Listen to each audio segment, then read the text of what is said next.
A few questions, and then you have presentations that you wish to share with the audience today. Maybe we start with you, Luca. Good morning, my name is Luca Donelli, and I'm the chairman of Lombardy Energy and Clean Tech Cluster, a technology cluster started about 11 years ago in Milan, and now accounting for about 160 members. Very pleased to be here with all of you today. Thank you. Welcome. Hello everybody, my name is Paula Eskola and I come from Mokiva, a sustainable development company in Finland. I will tell more about Mokiva in my presentation, but I'm working as a senior expert in the field of circular economy and fuel efficiency. Good morning everyone. My name is Santiago Cuesta. I am the general manager of Fuel Foundation in Castilla y León in Spain. I am also the cluster manager of the Very Sustainable Mining Cluster, which is a national association of now more than 50 industries and 70 partners, which is working in circular economy and sustainable mining. And recently started that is quite pushing up in a lot of projects. I think we have very different and complementary profiles because we have an entrepreneur, a very strong scientist from career training, I would say, and a technical person as well. Well, I understand you're a bit involved in standardization, technical work. What we've been discussing this morning was collaboration at different levels, support at different levels. My question to you will be, why do clusters need collaboration at European level? What is the rationale behind it? In the end, why should we collaborate as clusters? Isn't everything in our industrial area, for example? For me, the internationalization is clear. It's one of our axes in the cluster, and European collaboration is very important because we have discovered that there are a lot of mirroring clusters across Europe in which we can share experience. But it's even more important, we can give business opportunities to our companies through the other clusters, and also find complementarities in giving new technologies or new technologies that other clusters are already applying to our companies to improve the competitiveness of our companies. Okay. Yes, I agree. But I would maybe add that we need collaboration in every level. So we need it, of course, in the European level, but I think it's really important that we talk about all levels, because when we are making a systemic change, we need new kind of cooperation, and that is needed on every level. So between the value chains, between the companies and the research organizations, between cities and regions, and of course European and global level. So we have to take into account all of these. Well, to pick up on what the previous speaker said, clusters are really about open innovation, and open innovation is open, meaning cross members, cross type of membership. So within your own region, between research centers and enterprises, public institutions, and so on. But openness means also cross-regional.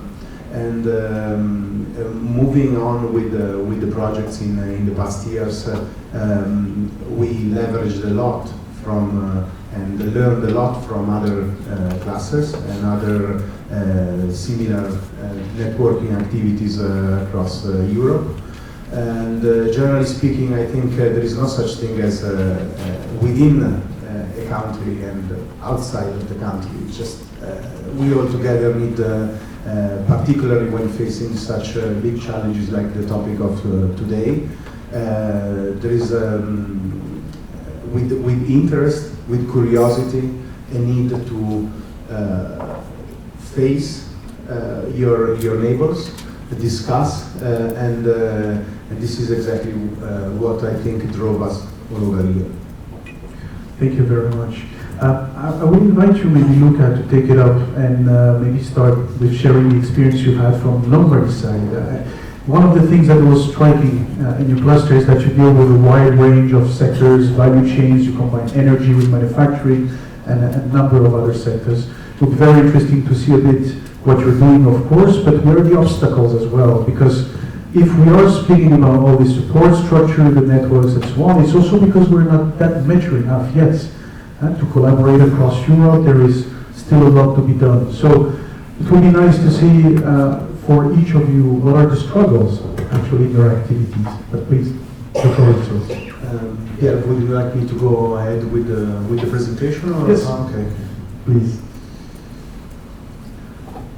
So, first of all, the cluster was born as an association in 2009 because at the time we were hoping for a nuclear renaissance in Lombardy and in Italy. And a lot of things happened over the past 11 years. Nuclear is not anymore on the Italian agenda, at least. But the mere fact that medium-sized enterprises in a very industrialized area around Milan needed and figure out that alone they could not get into such a challenging task, which was that of nuclear energy, spur an increased interest in collaboration and in the need to, over the years, extend the topics that we discuss, as well as the type of actors that speak with us within the cluster.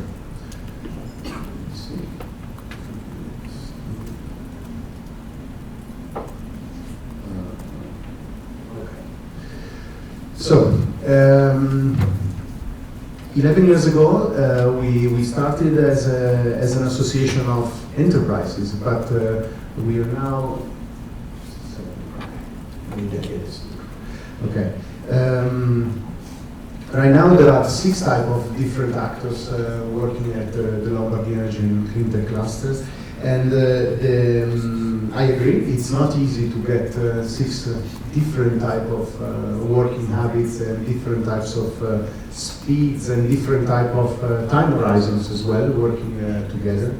But at the same time, I think that it's the challenging goals that we set ourselves that unite and allow us to do that. The cluster, first of all, is about energy and clean tech.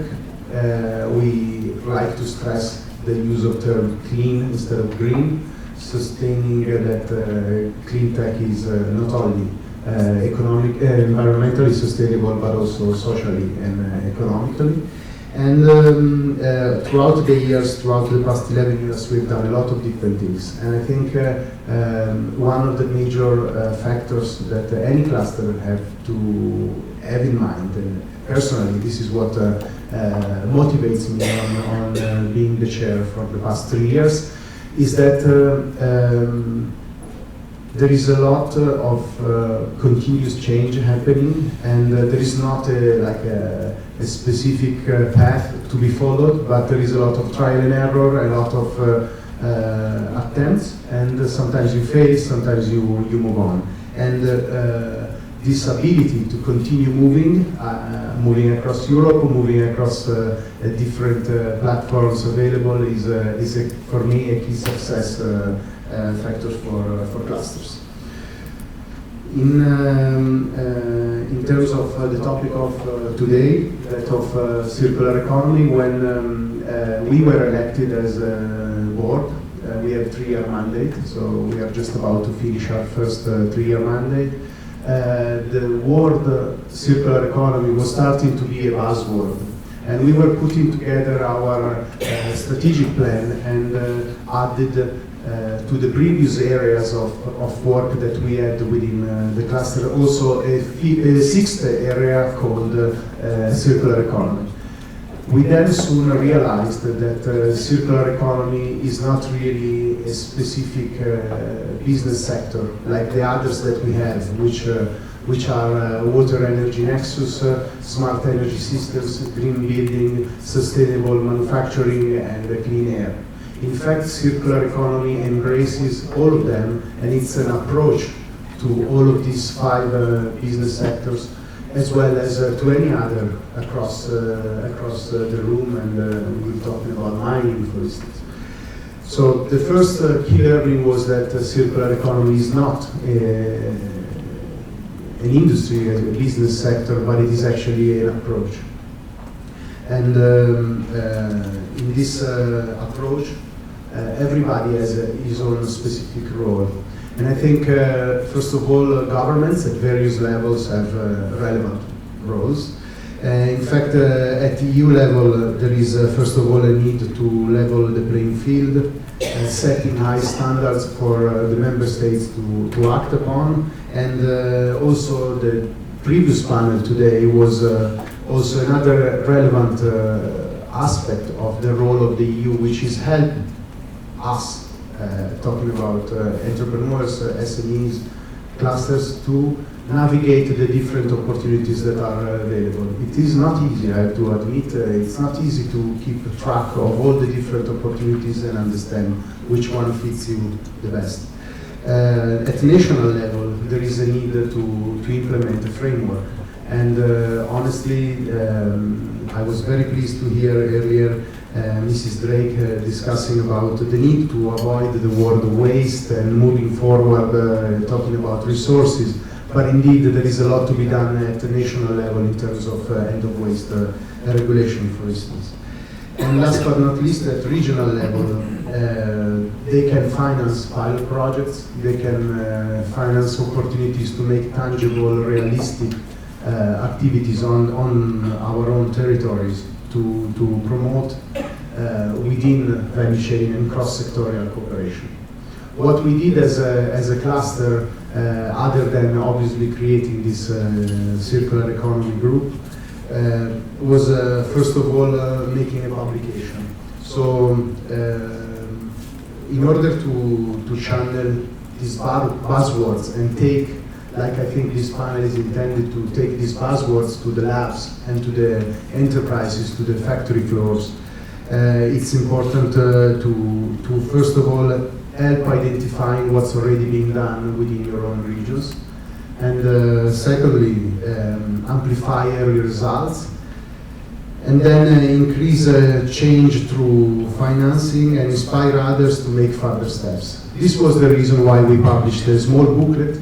The booklet doesn't invent anything. It takes the national accepted framework for circular economy and basically is telling you and is telling the readers that there is not one single recipe. There are different models to embrace a circular economy approach. Everyone has to look within its own enterprise and define which one is the most appropriate model, if not a blend of different models. In terms of tangible results, clearly a booklet is something that is just a starting point, and the starting point that helped generating interest in the topic. And we were lucky and to become a partner to a very important consortium, which is VIDA project. VIDA project has been very relevant for the past year and a half in terms of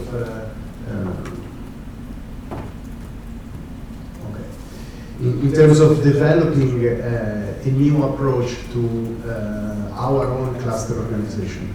In fact, the reason why I like, the two main reasons why I like VIDA project is that, first of all, the consortium understood that since the very beginning, understood that it is cross-sectorial cooperation that allows obtaining resource efficiency opportunities. And in fact, VIDA is about the food industry and the food value chain, and specifically on how to make effective use of resources, being mostly water and energy into the topic. And the second reason, which I say has been very important for our own cluster organization, is that this type of project financed under InnoSoup is a cascade funding. So basically, the consortium has a budget to run the project, but most importantly, to finance the SMEs. And this, why do I say this is important for cluster organizations? Because this is the moment when cluster organizations start thinking about an SME. And it's very important that the dynamics of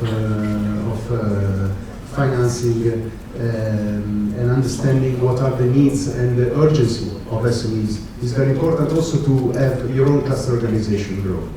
I am spending my maybe 25% of my time, voluntary time, sharing the cluster, but we have a cluster organization that runs the cluster every day and is the main reason for the success that I'm sharing today with you.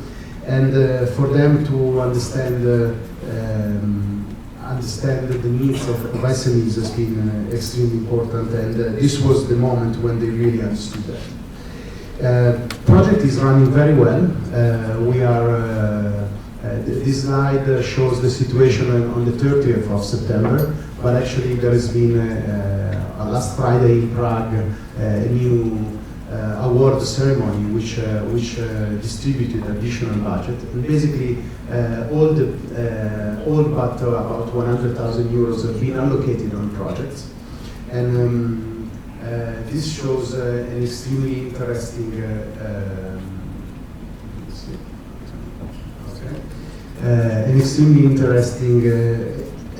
number of enterprises. And the current slide shows what I really kind of dislike, because it's EU member state ranking by number of applications, which, as I said earlier, I really honestly feel that it's us together and not who gets the most vouchers that wins. And in fact, I'm very proud that many of the demonstration vouchers are actually being presented and awarded to multiple companies from different countries, Italy, Spain, Netherlands and Spain, and so on. And I think this is another byproduct of this type of projects and this type of cooperation. To get to more, let's say, Lombardy related projects, I was very interested in hearing about the Lapland S3 strategy. The way that S3 strategy, and particularly cluster funding was done in Lombardy, was that in an initial phase there was startup funding for new clusters or other, let's say, consolidation of existing clusters like ours, which was already existent before. But then in 2017 the region said, now you have to go out and compete on the market on available financing. And I'm quite happy that in January this year, two main projects funded by Lombardy region are starting. One is about sludge management, and I am particularly happy not only because this and the other project account for more than 20 million total investments, but also because this one specifically started within one of our working groups, and a significant step, and the cluster is really positively considered within the consortium for being the place where this project was initially started and thought about.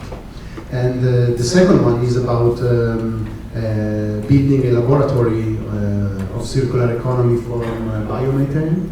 And why do I like this project in particular?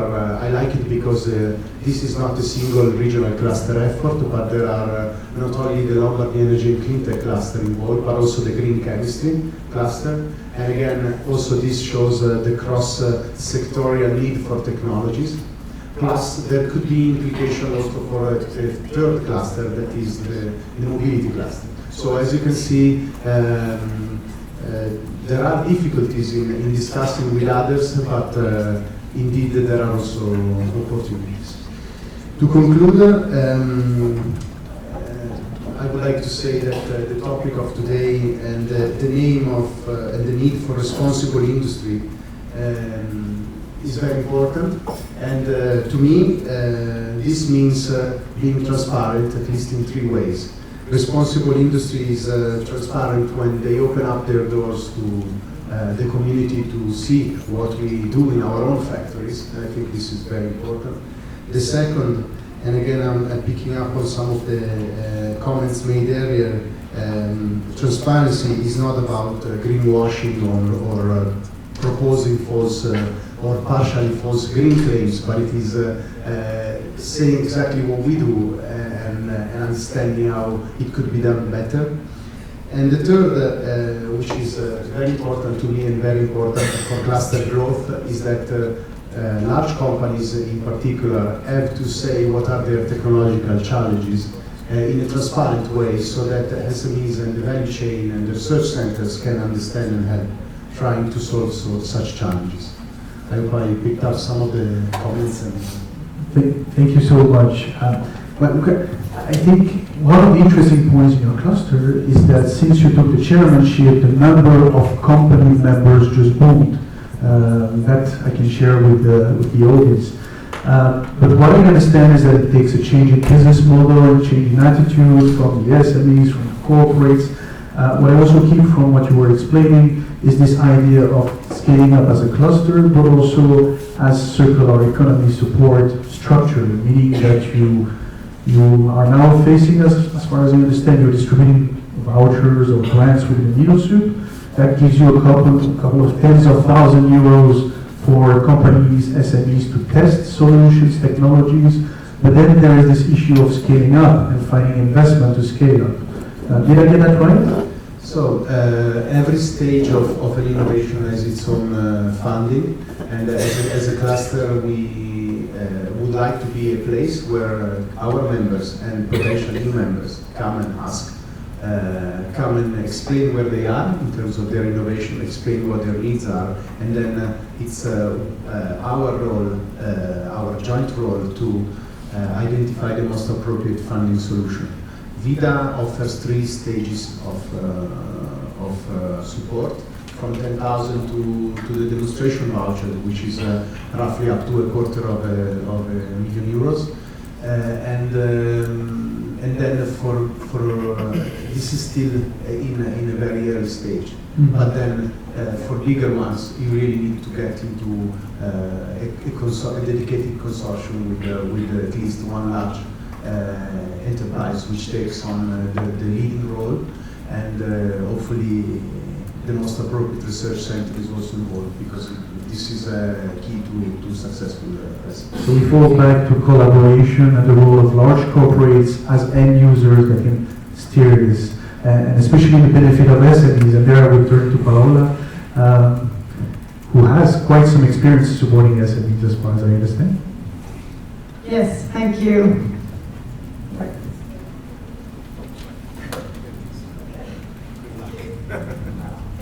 I think I will stand here. So I was asked as an EREC network member to give an overview of the Finnish activities or measures in supporting SMEs to become more competitive. And of course, it's a very wide subject, so I will focus most on what Motiva has been doing and what our experiences are. So Motiva is a sustainable development company which has evolved from the 90s, being a service center for energy efficiency and widening the scope to sustainable development. And I think everything we do is right nowadays focusing on the sustainable development goals. And you can see our service areas there. I'm not going to go through them. I will go into the more detailed tools in the presentation. But about Motiva's role, we are a partner of the Finnish government, so we are mostly implementing the different kinds of policies. And here are maybe the most important ones that are guiding our work at the moment. So the government program, which was launched last summer, has very high ambition and aims at Finland being climate neutral in 2035. And we have a government program for circular economy, which is now just started to be developed and will be finished by the end of the year. And we have low carbon roadmaps for companies or company industrial sectors being prepared at the moment. So a lot of things are going on.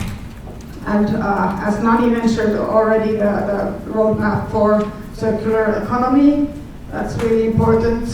Then we have the National Energy and Climate Strategy, and also the National Material Efficiency Program. And this is, sorry.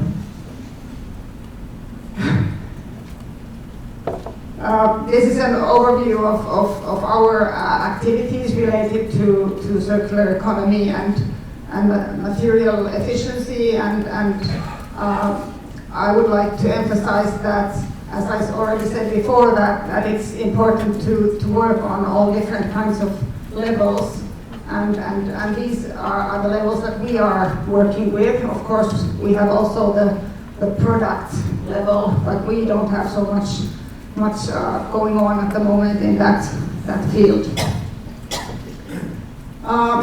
One of our big successes has been the energy efficiency agreement, which was first started already in the 90s, and it's a voluntary way to meet the European requirements for energy efficiency. And now this period, which started 2017, we have the results from the first 2 years, and you can see that the results are quite good.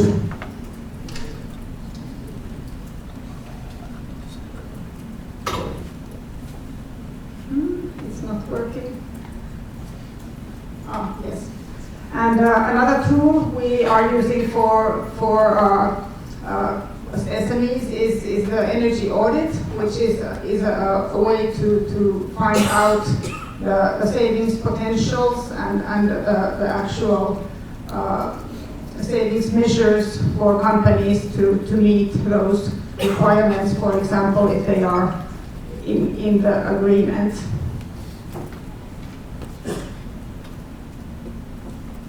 Where should I point there? Okay, then regarding material efficiency, since we have such good experiences in the energy efficiency agreements, we have started this new approach for material efficiency, and we started the first material efficiency commitment in the food sector last year. And the commitment is made between ministries and the sectoral associations.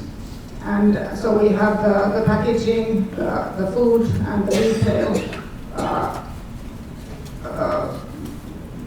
All sectors are involved, and at the moment we have the coverage of 90% of the grocery stores are involved and 20% of food industry. And they are targeting mainly on reduction of food waste and recycling rate.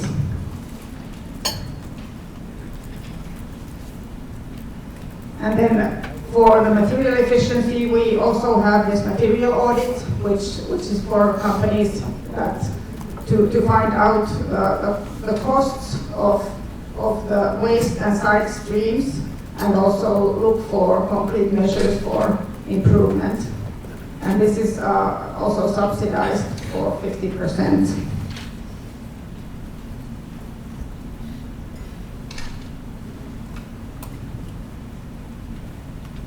Then we have a digital platform for exchange of information on wastes and side streams, which was launched last year.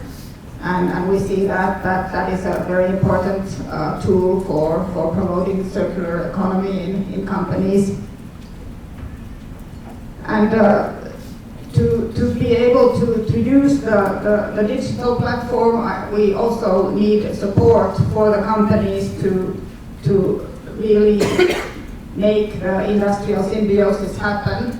And there we have a tool called Finnish Industrial Symbiosis System, where we have regional organizations who are helping the companies to really fulfill the need of making the symbiosis happen. And we have 14 regions from Finland at the moment involved, and more than 700 companies involved also.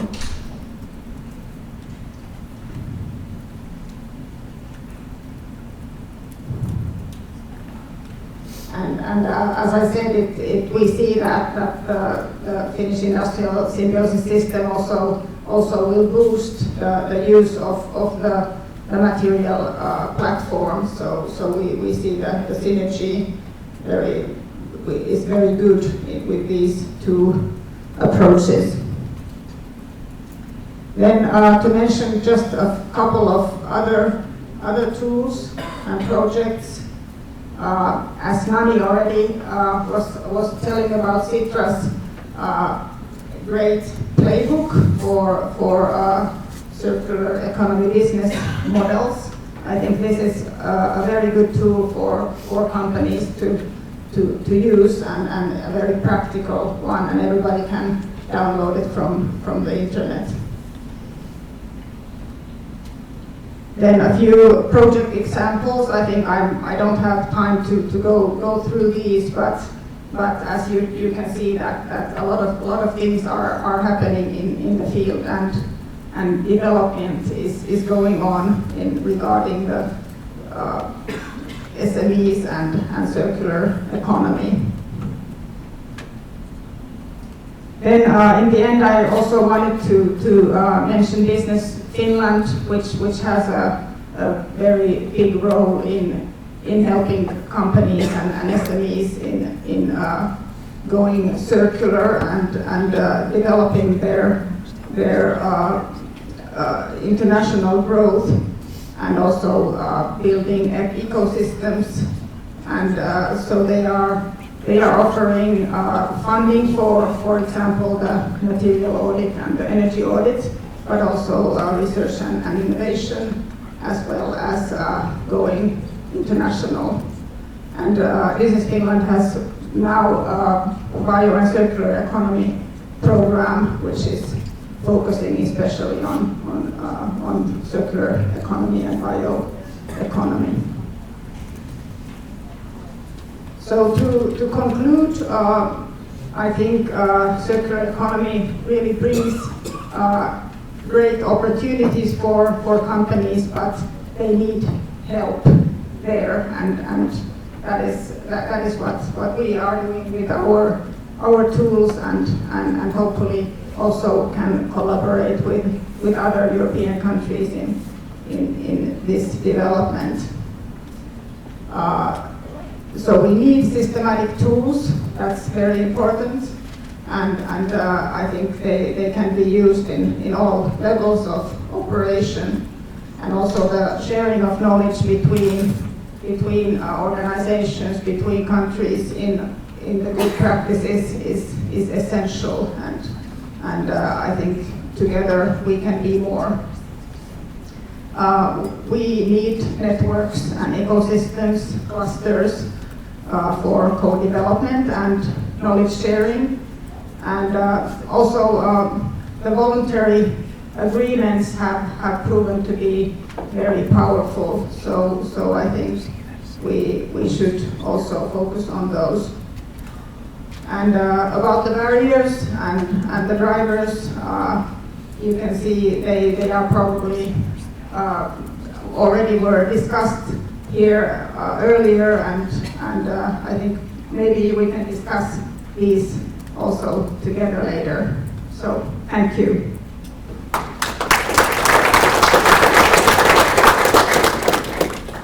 Thank you very much, Paula.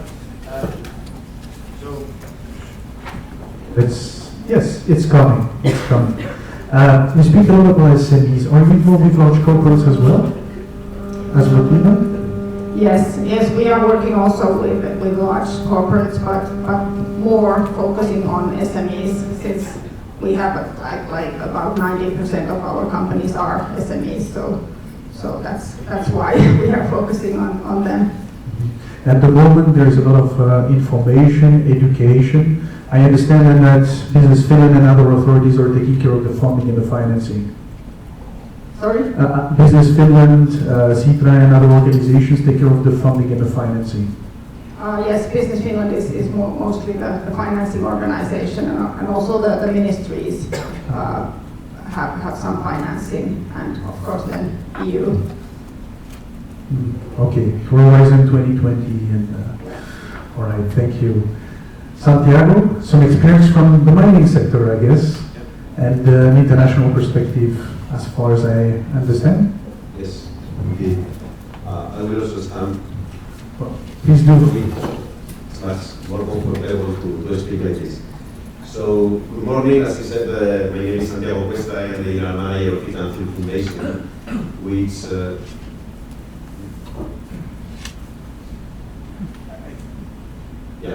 which at the end is a competence center that is working in different branches, in different thematics. But one of them is, of course, circular economy, and the other is about mining resources and raw materials. Why Italy is here? Because it's the origin, and you can pass to the next slide. It's the origin of the Iberian Sustainable Mining Cluster, which is a national association dealing with the full value chain of raw materials. So at the end, the two of them share in common one thing, that are the response to the smart specialization strategy of the government of Castilla y León. If you can pass to the next slide. I don't know why this is not working properly, but switch it over. I think Bernard will be the click. I will click. But every time you have to send a euro. That's Okay, 20 euros. 20 slides, 20 euros. So as you can see, Castilla y León is a region in Spain, as you will see, that it is very rich in cultural heritage and endogenous resources as basis of the sustainability of the territory. So Castilla y León created a solid triangle of actors, and in this triangle they created and boosted the foundation that I led. And when we discovered that the region has different challenges, we tried to answer to the challenges not only from the point of view of the innovation, but also from the point of view of boosting small and medium enterprises and recovering the territory. This is why the cluster became the center of the strategy of the government of Castilla y León and the Institute of Competitiveness and Empresarial and Businesses Development in Castilla y León. And that are the basis, the S3, of the origin of a clear strategy to recover and to boost our companies in the territory. And next slide, you will see why, very soon, why I am saying recovery. Castilla y León is the second biggest region in Spain, and it's very interesting because, as I said, we have a very big richness in natural and indigenous resources. We have currently 510 mines in operation that represents more than 9,000 jobs. And we work in energetic materials, industrial materials, rocks, and industrial minerals and metallic minerals. So,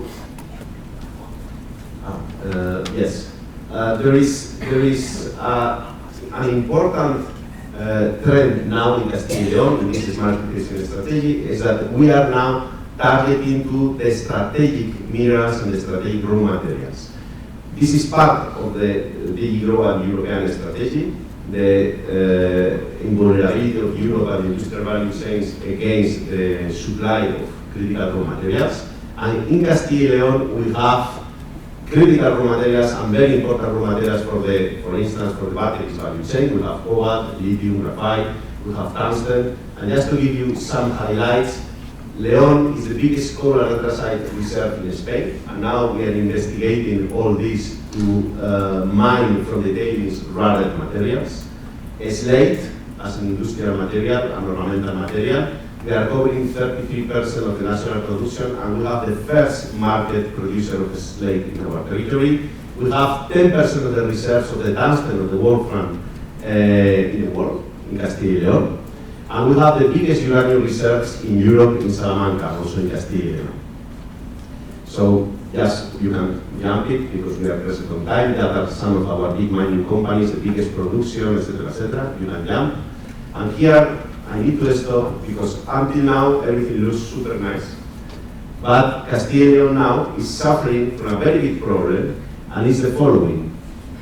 Since 1982, where Castilla y León has more than 50,000 employments in mining, particularly coal mining, up to now, only 2,000 employments, the coal mining has been closed. This has created a very big problem, and this is the origin of this transposition and this translation into the strategic minerals and strategic raw materials mining. Moreover, in the last 2 years and up to 2021, 5 of our power plants will be closed. If you check the map of energy production in Spain, all is concentrated in Castilla y León, all in León, and all these plants are going to be closed immediately without no prorogue, without no solution. That is going to create more than 10,000 unemployment in the next 2 years. And this is a problem. So that's why, this is like this. That's why we are looking for a solution to this problem through technology, through innovation, and through clusters and innovation hubs as a mechanism to solve the population and boost reindustrialization. Next slide. And this is really the origin of our cluster and why we created the cluster. The cluster was originated in Castilla y León, but now it's national because of the awareness and the important topics that we are launching.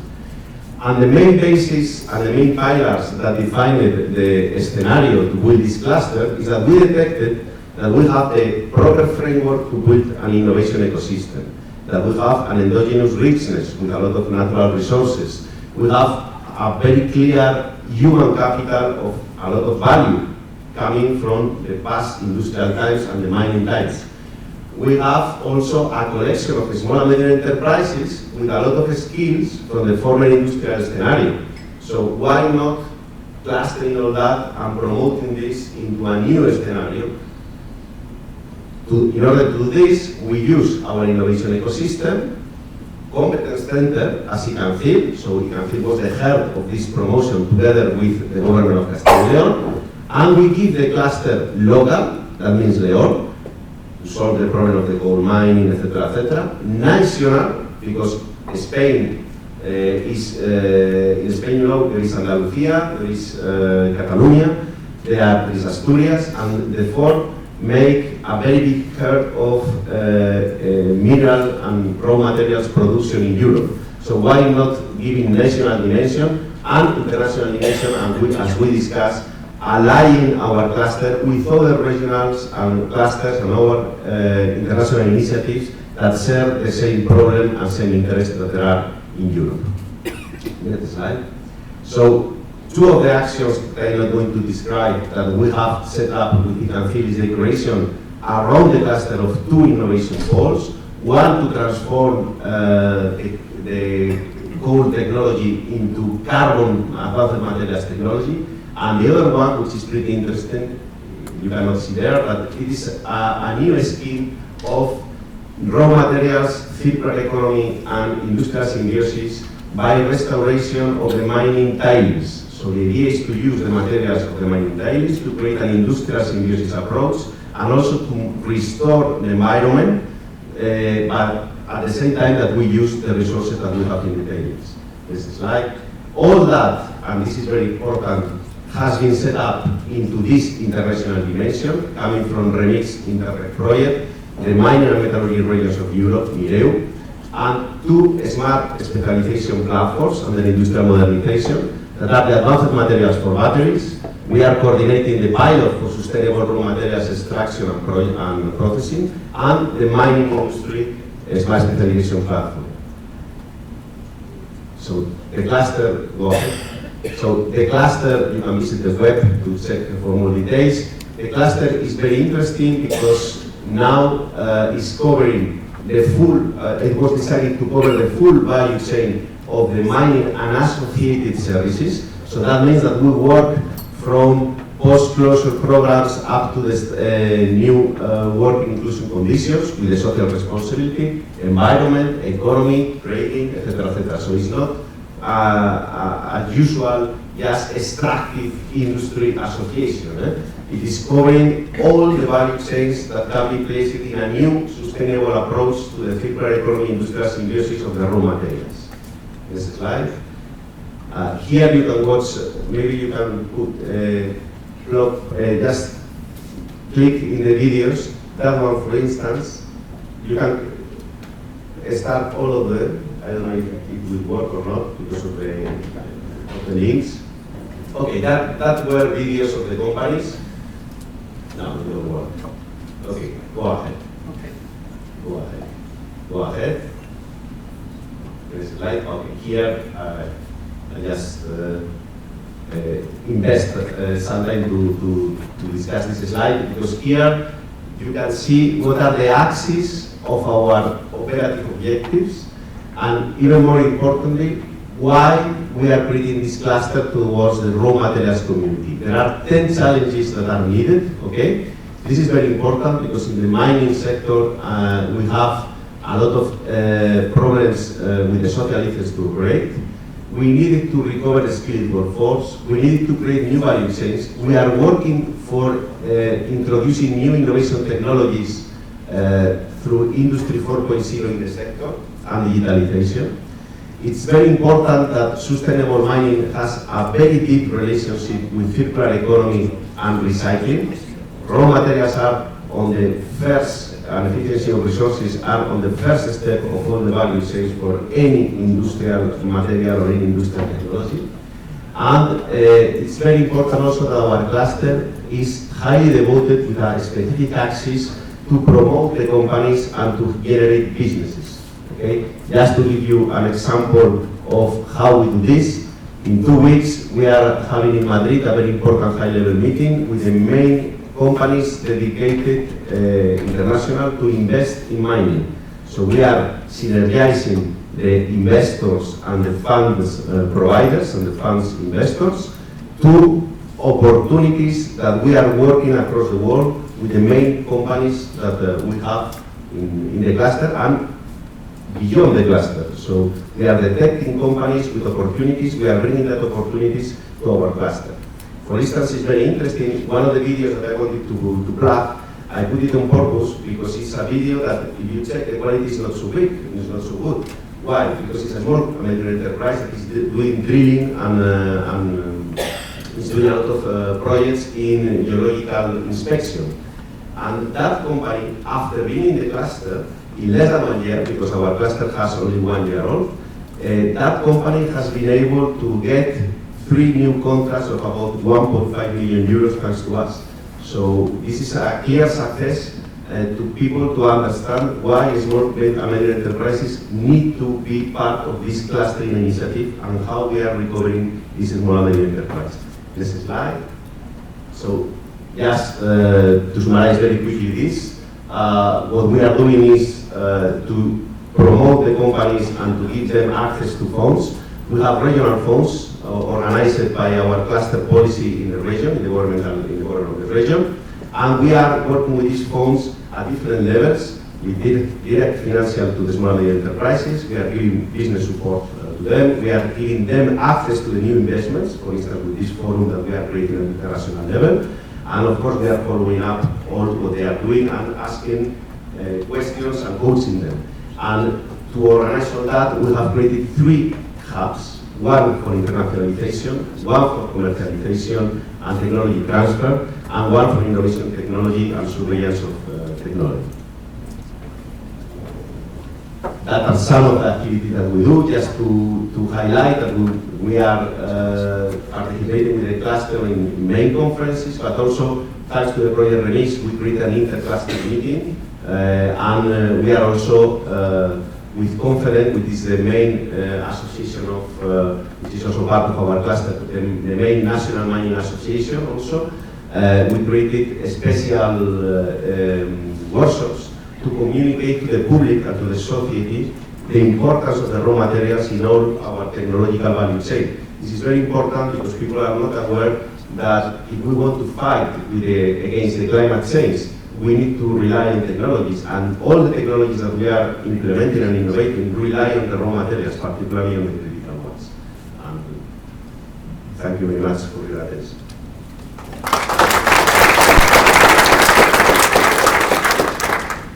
Thanks a lot, Santiago.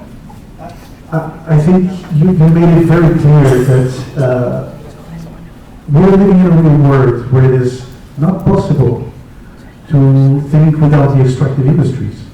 That is clear, and I think that there has been, as Luca was putting forward, so much buzz around circular economy that we forgot about the fundamentals. One thing that got my attention was the notion of investment. You speak about investing, putting your companies in touch with investors, facilitating this process. Can you share with us the perspective of investors? How do they perceive the circular investment? Because this is tricky. If my company has to be bound to two other companies to consume each other's side stream, it's quite a challenge, right? Yeah, in fact, it's quite challenging to understand this, but the big investors, they understand perfectly that there is a richness in the recycling and the recovery of materials and restoration for the dailies. And I can give you an example. One of the biggest opportunities now that we are managing with the cluster is to identify big waste piles in Chile, where they are doing mining of copper.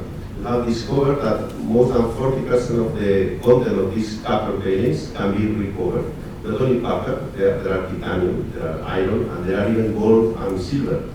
So the investors, as soon as they understand that there are new technologies capable of restoring this, it's not because it's only the restoration, it's that you restore, you clean, you get in synergy or in good mood with the society that is hosting this kind of mining extractive industry. So it gives for investors a good positive feeling with the society, because you are going there to restore and to help to make the mining more sustainable. And for that, small municipalities or small villages or society, mining is the main source for life. I mean, so you are helping them to do this at the same time that you recover a lot of value. At present, is just on pipes.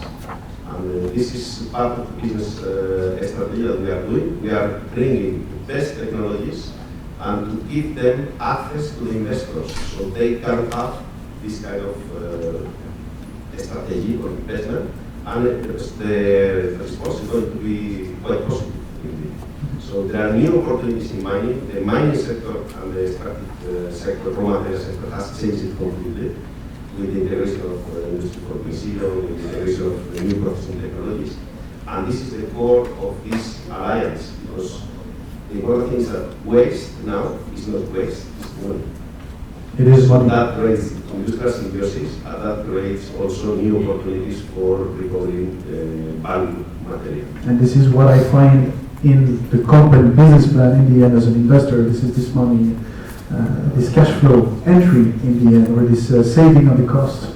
Another question, and then I will open to the audience because I feel that I've been speaking far too much today. How about your job as custom managers and support organizations? It is interesting to see that you are strong matchmakers, that you are working on the adoption side, so you try to show, demonstrate with audits, for example, to companies that they need to invest or they need to adopt new clean tech solutions, circular models. Do you see an evolution of the business model of cluster organizations and support organizations? Because we're not dealing with a regular cluster topic at the moment. Well,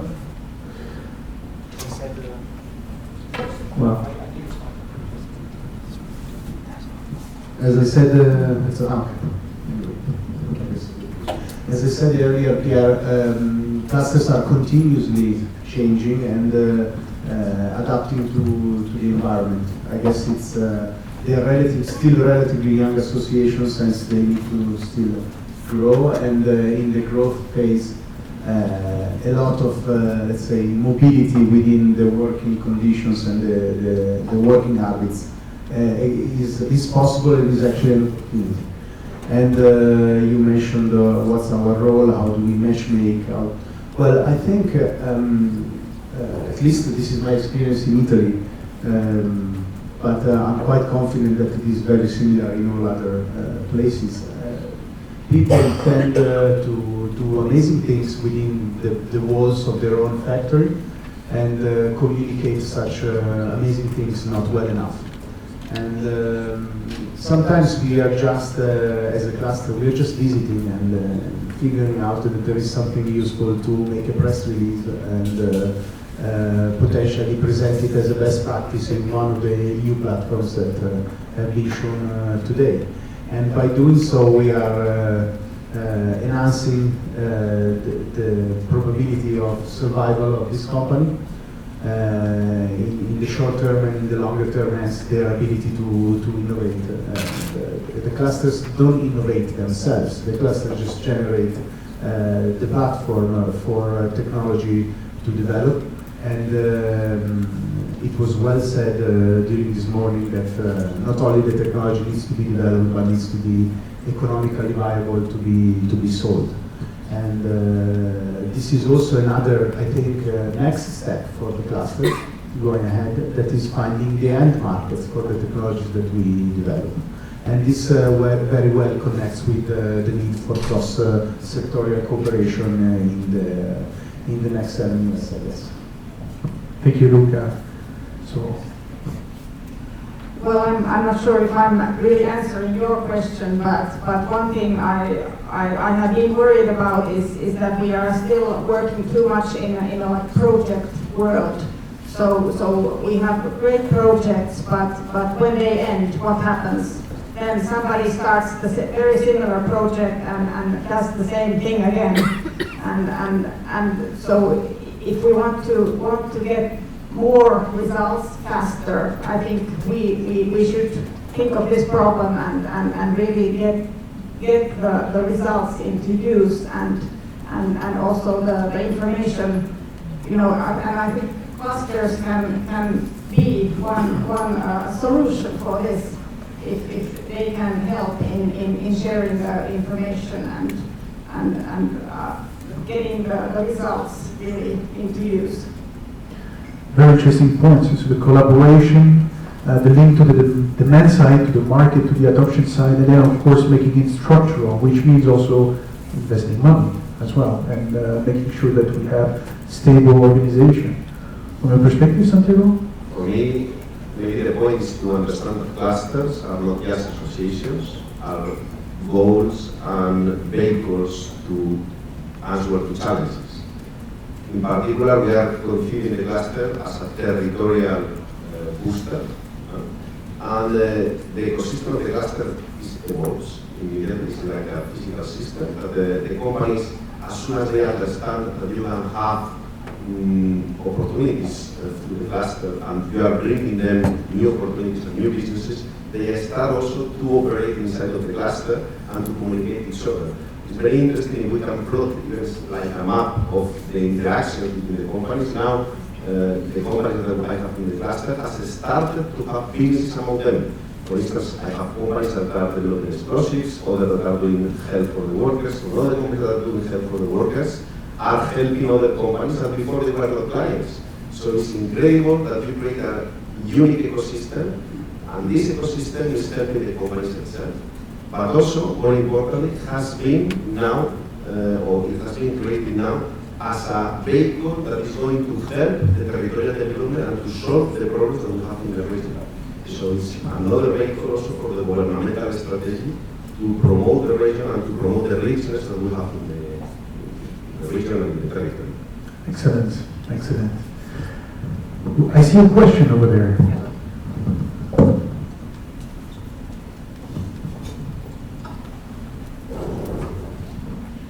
Good afternoon, Alexander Middleton from University of Auburn Business School. Thank you for your inspiring presentation, Santiago. And you presented some staggering figures about losses of jobs in the mining sector, about 20,000 for the last 20 years and another 10,000. And we have similar problems in the Arctic part of Finland, Sweden, and Norway, where mining industry is losing most of the jobs. But were you able to reverse the depopulation processes that in the region with your initiatives? Something maybe we can learn here as well. So if you can comment on that. Thanks for the question. Indeed, the cluster has a life period of only 1 year and 2 months, more or less. And I didn't plot the figures, well, the figures were there, but I was jumping quite fast because we have to arrive to the land sometime. But in less than 1 year and a half, now the cluster has recovered 20% of the employment in the region. 20% of the employment, not of the big figure of the 50,000. I mean, has an improvement of 20% over the 1,200 employees that means the cluster companies. The cluster companies means 1,200, and we have recovered about 100 or something like this, 150 employments in less than 1 year. Why? Because the companies are creating more businesses thanks to the actions that we are doing. So this is very important. Second, there are the secondary employment. Thanks to the innovation goals that we are creating, we hope that soon we will create also something like 200 more employments. So are two different mechanisms that are really creating value in the territory. And the governor of Castilla y León, the governor of our region, has awarded us, not awarded, let's say recognized us as a very good mechanism to develop the territory, and is going to launch the biggest help in terms of funds for this year to promote clusters initiative and to promote innovation goals as a mechanism of creating innovation hubs to recover through technology new companies initiative. For instance, another idea that we have presented to the Council of León, which is the most affected by this initiative, we have created a platform to promote León in all the sectors towards Europe and internationally. Because we have discovered that we have a lot of small and medium enterprises with value that are not linked to our cluster directly, but can be linked transversally, energy, ICT companies, etc., etc. So we are trying to get a second sideboard in our cluster, thanks to this León Impulsa, that means Boost León, to be synchronized with the cluster, but also to be promoted as a value of the territory internationally. Thank you, Santiago. Any other question? I had one that came to my mind when you presented your role in the platforms, in the thematic, the smart specialization platforms. And as we were speaking of SMEs, collaborating for an SME means cost. How do we get over this? Because it will take time, it will take human resources, it will take travel and accommodation costs for things that are very uncertain. How do you cope with this? How do you buffer for your company's costs to collaborate?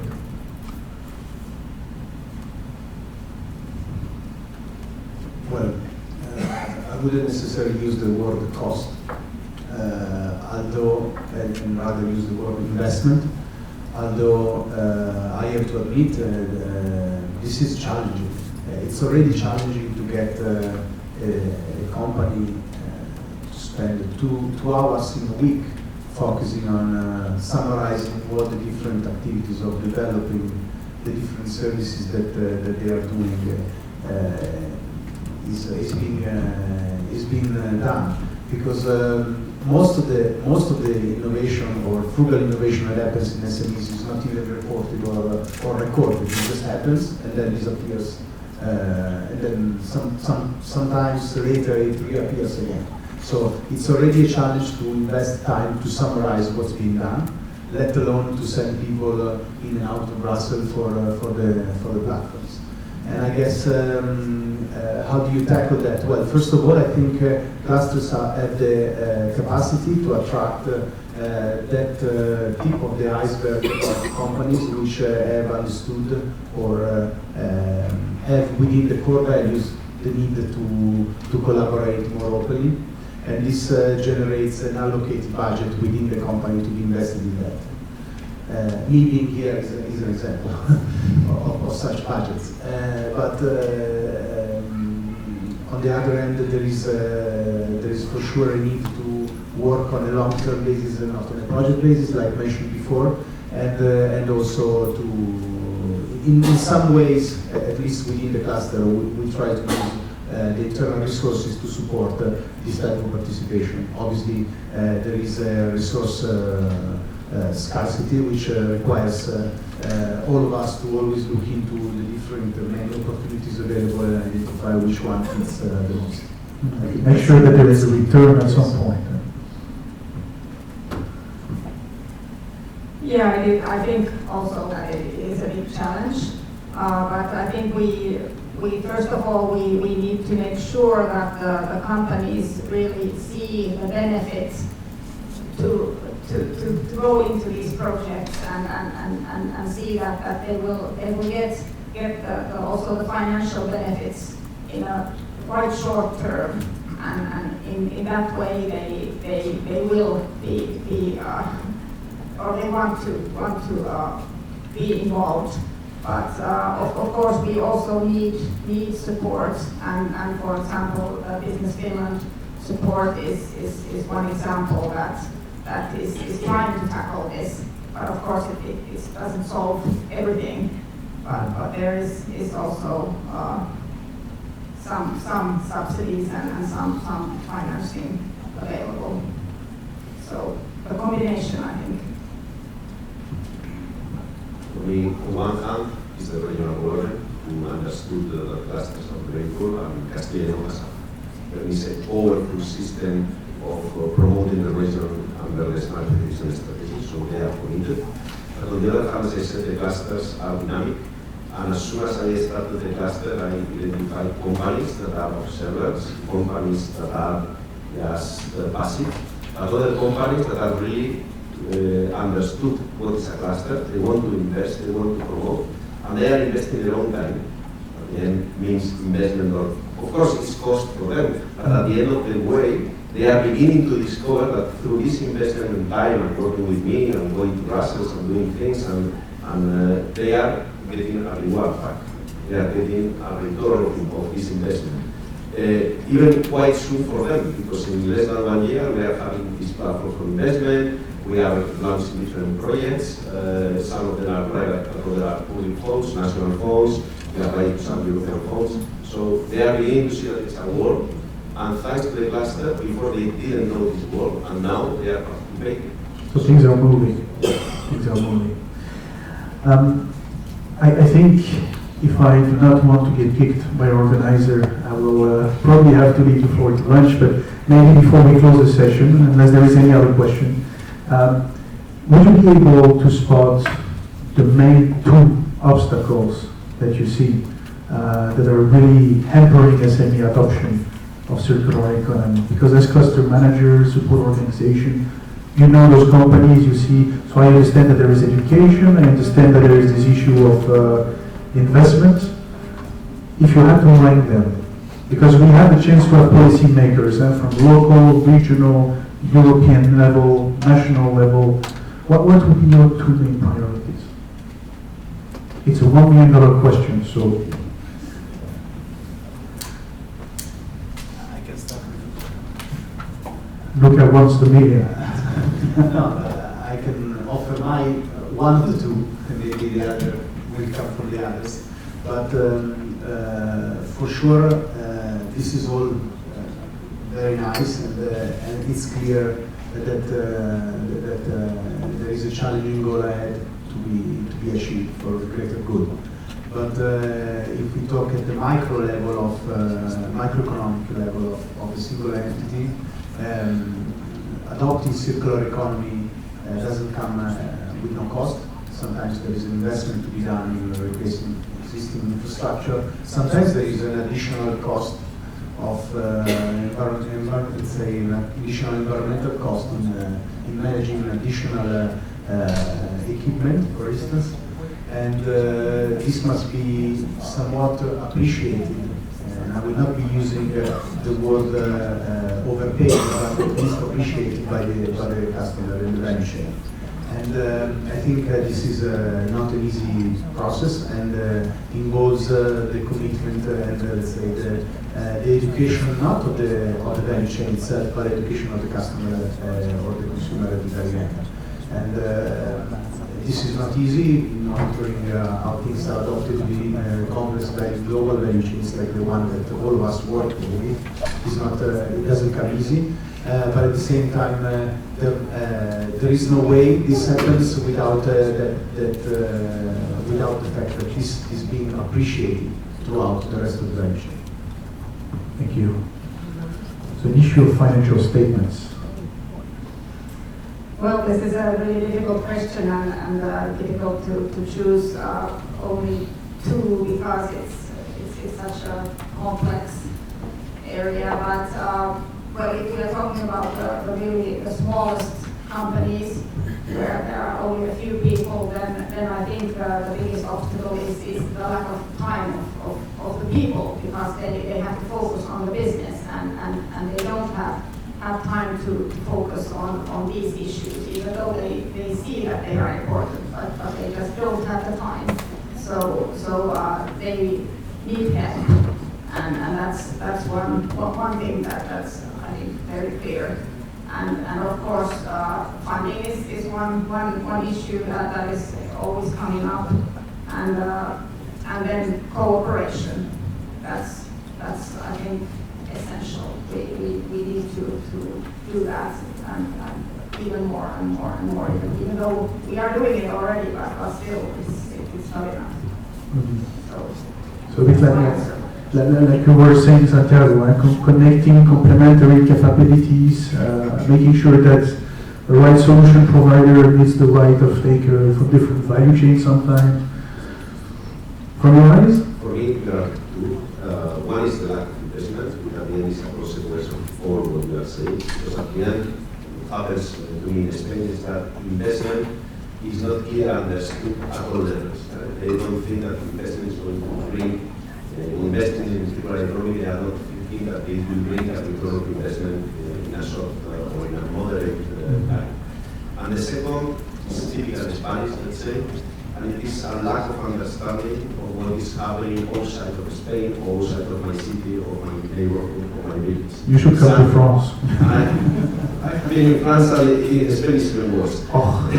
So I can give you an example. After 3 months last year of starting the cluster, I detected that some of the companies lack from ICT technology like blockchain.